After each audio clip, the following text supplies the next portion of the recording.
Halo, perkenalkan nama saya Jeremias Cornelis Abigail. Saya dari kelas Visioner. Di video ini saya akan mendemokan dan mempresentasikan apa yang sudah saya kerjakan sebagai syarat untuk ujian praktek AI fundamental.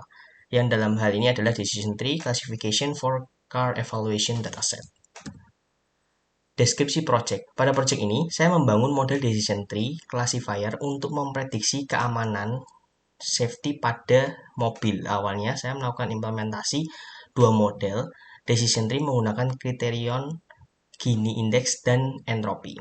Kemudian saya berusaha untuk meningkatkan akurasinya menggunakan hyperparameter dan berhasil. Pada project ini saya menggunakan car evaluation dataset yang di-download dari UCI Machine Learning Repository website. Adapun ini adalah flowchartnya. Jadi pertama kita mengimport dan load dari dataset, kemudian melakukan preprocessing data, lalu exploratory data analysis, kemudian melakukan pelatihan serta evaluasi model decision tree dengan Gini Index lebih dahulu. Kemudian melakukan pelatihan dan evaluasi model decision tree dengan entropi. Selanjutnya melakukan hyperparameter tuning. Nah, lalu kita akan lihat apakah bagus atau tidak. Kalau akurasinya semakin meningkat, maka akan lanjut ke evaluasi model terbaik ini dari hasil hyperparameter tuning ini. Kalau tidak, maka kita akan mengulangi prosesnya dengan mungkin mengganti dari tingkat kedalaman atau mungkin minimal dari sampel daunnya itu. Setelah evaluasi model, maka kita display. Display ini yang dimaksud adalah visualisasi dari misalnya fitur-fitur terbaik dari model terbaik dan visualisasi dari pohon keputusan itu sendiri. Lalu prosesnya selesai. Apa saja yang saya modifikasi dalam kode program yang sudah disediakan? Yang pertama, saya memodifikasi tahapan machine learning. Saya mengurutkannya agar lebih tertata. Lalu yang kedua adalah melakukan preprocessing data. Yang ketiga, melakukan exploratory data analysis dengan visualisasi. Yang keempat, itu melakukan pengujian hasil pelatihan model. Yang kelima, optimalisasi model dengan hyperparameters. Lalu, yang terakhir adalah visualisasi fitur-fitur penting dan hasil dari decision tree. Demonstrasi kode program. Itu adalah link GitHub saya. Saya akan mendemonstrasikan program. Jadi ini saya bagi menjadi tahapan import library, load dataset, preprocessing data, exploratory data analysis, trend test split, build model, with criterion Gini Index, dan entropi, lalu hyperparameter, dan kesimpulan. Yang pertama, import library ini adalah sebelumnya kita harus menginstal dulu kategori encoders untuk nanti proses encoders di kedepannya. Lalu kita import library-library yang dibutuhkan. Ini warning sini untuk menghilangkan peringatan-peringatan supaya tampilannya di notebook kita tuh cantik. Lalu kemudian kita meload dataset. Lalu kita melihat struktur dari dataset itu dengan .shape. Setelah itu kita melakukan preprocessing data. Yang pertama adalah melakukan rename dari beberapa kolom. Ini dari yang semulanya itu hanya 0, 1, 2, 3, 4, 5, 6 menjadi seperti ini agar lebih mudah untuk dibaca. Lalu kita mendapatkan info terkait tipe data apa sih yang ada di masing-masing kolom. Lalu kita melakukan pengecekan, adakah data nol atau tidak dari dataset tersebut. Setelah itu ini adalah sintaks untuk melakukan mengetahui detail dari masing-masing data frame. Misalnya ini untuk kolom buying itu terdapat beberapa nilai yaitu V high, high, medium, dan low. Seperti itu. Kemudian tahapan selanjutnya adalah exploratory data analysis. Nah, ini kita akan melakukan frequency distribution of values in variable. Jadi kita melihat, oh persebaran distribusi datanya itu seperti ini ternyata. Nah, namun jika hanya dengan teks seperti ini, maka kan agak sedikit tidak enak untuk dilihat. Maka dari itu, kita perlu melakukan visualisasi. Dalam hal ini saya memilih histogram karena itu yang cocok untuk melakukan visualisasi frekuensi distribusi. Berikut adalah hasilnya. Lalu setelah itu kita menghitung ternyata ini ada segini untuk data targetnya. Lalu kita melakukan train test split, pemisahan data.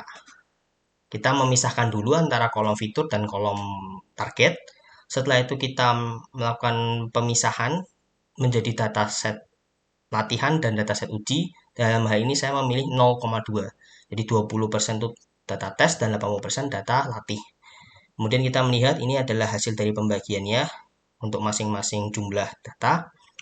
Lalu setelah itu ini kita bisa melihat data types-nya. Lalu kemudian kita melakukan encoder untuk mengubah kategori ini menjadi angka yang lebih mudah diinterpretasikan oleh komputer.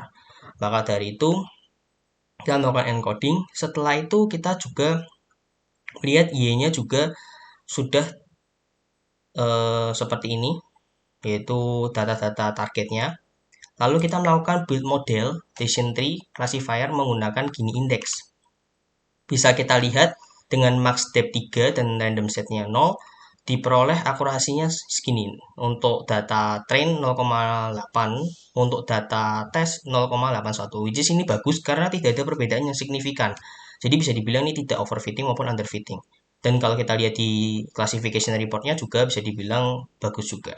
Lalu untuk build model decision tree with criterion entropy, kita bisa lihat dengan max depth 3 menghasilkan akurasi yang sama dengan yang menggunakan Gini index itu. Nah, saya berusaha untuk melakukan peningkatan yang semula 0,81 ini jadi apakah bisa menjadi lebih tinggi dari itu. Maka dari itu saya melakukan hyperparameter. Hyperparameter ini saya menyusun max depth seperti ini agar nantinya model machine learning itu melakukan percobaan. Kira-kira max depth yang mana yang menghasilkan model yang optimal dan beberapa parameter lainnya. Setelah itu melakukan training terhadap data latih yang sudah ditentukan. Setelah itu saya melakukan print output untuk model mana sih, kriteria mana yang terbaik dari decision tree tersebut dari hasil hyperparameter ini. Ternyata didapatkan bahwa yang terbaik itu adalah ketika kriterianya Gini index, max depth-nya 7, min sample split-nya adalah 2, dan splitternya itu adalah base, bukan random. Oke, maka dari itu saya melakukan pelatihan kembali dari base model ini. Lalu melakukan evaluasi dan bisa dilihat bahwa model akurasinya juga bagus. Untuk data ten jadi 0,91, untuk data skornya itu 0,87. Nah, untuk confusion matrix dan classification report juga bisa dilihat terjadi beberapa peningkatan. Nah, lalu langkah selanjutnya adalah saya ingin mengetahui fitur apa sih yang berpengaruh di dataset ini. Nah, saya melakukan beberapa sintaks seperti ini. Nah, ternyata setelah divisualisasikan, yang paling berpengaruh adalah safety dan persons. Itu. Lalu, saya juga melakukan visualisasi terhadap pohon keputusannya. Seperti itu. Lalu, ini adalah analisis perbandingan hasil modifikasi. Pada awal, itu eksploitasi datanya itu tidak ada visualisasi. Yang saya lakukan, itu saya sertai dengan visualisasi.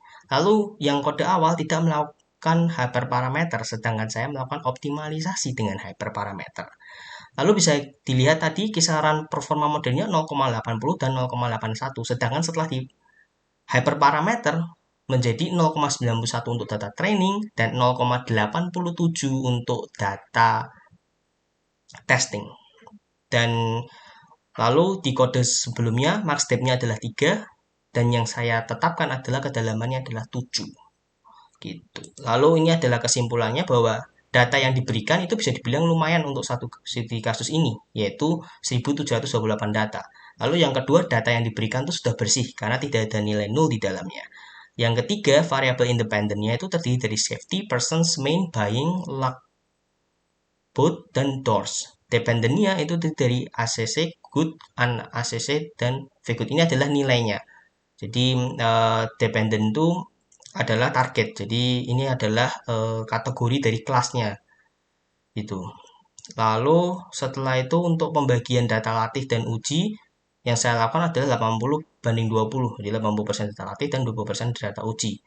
Lalu skor akurasi tree sebelum hyperparameter adalah 0,81, sedangkan setelah dilakukan hyperparameter menjadi 0,9 untuk data training dan untuk data testingnya tadi 0,87.